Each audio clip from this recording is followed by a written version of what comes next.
Hello there, this is Scott Smith. I was just speaking to Nicola about Twinmotion for SketchUp. And basically what you can do is get the Epic Games launcher, and from the Epic Games launcher you'll find Twinmotion within. So if you open up the Twinmotion launcher, it takes just a couple of minutes to get going, and once it's up and going you can quite easily import your SketchUp file. So it doesn't matter what it is, it's just your .skp file or whatever it's called, your standard save file from SketchUp. It doesn't need to be an animation or a movie or a JPEG or anything like that, just your normal SketchUp file. Open it up in Twinmotion and import it, and it will directly put whatever's in there straight into the rendering program. Piece of cake. It's also quite easy to navigate around Twinmotion.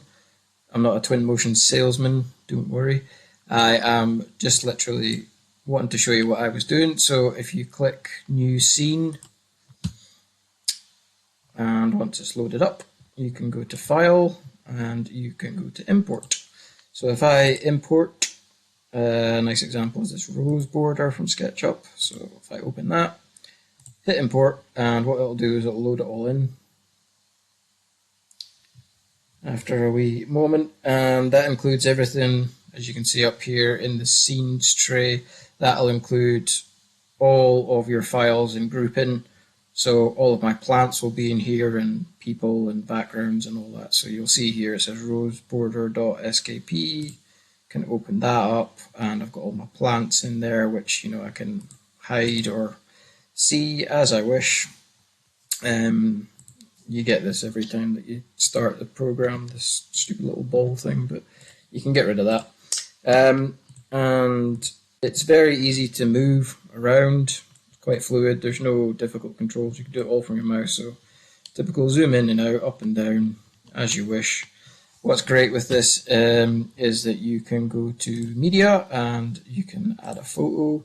So if I go here and decide I want a nice photograph of this border, I can go like that, go down here, click update, and then I can take this, go to export, select the image and export it dead easy as a JPEG file or whatever other kind, a PNG file or whatever.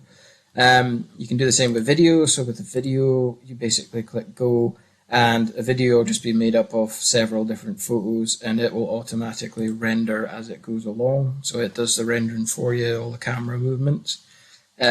What's also great is in this center, as I say, you can switch everything on and off from your SketchUp model, but you can also add items. So if I want to add people, because the SketchUp people look a little bit bland, they're quite flat in 2D, in here you can go and add animated people who will actually move around.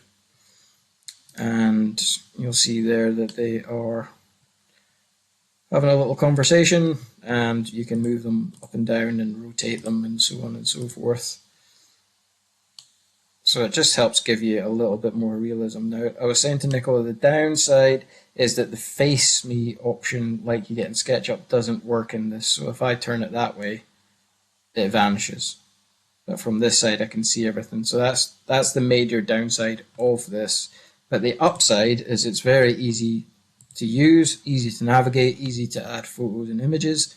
You can put in realistic animated people and materials, vegetation. If I wanted a Norway spruce, you can click that and chuck in a little cheeky Norway spruce. You also have things like cars, other things that are quite difficult to get otherwise. Objects, you can get kitchen, living room, chairs. You can get a chair and chuck a chair in there. So it's, as I say, it's very easy to use. It's free as far as I'm aware. I believe up to £1 million or something like that. And sorry, unless your business has turned over £1 million, I think it's free to use. Don't quote me on that. That's just my understanding. And then it's very easy to make videos, to make photos, to make your thing look much more realistic and rendered. And of course, what else is fantastic is you can change the time of day. So you can make it morning, dusk, evening. You can set wind conditions, you can set the season, the time of year, you can set the background sky and the floor, lots and lots of different things you can do with it.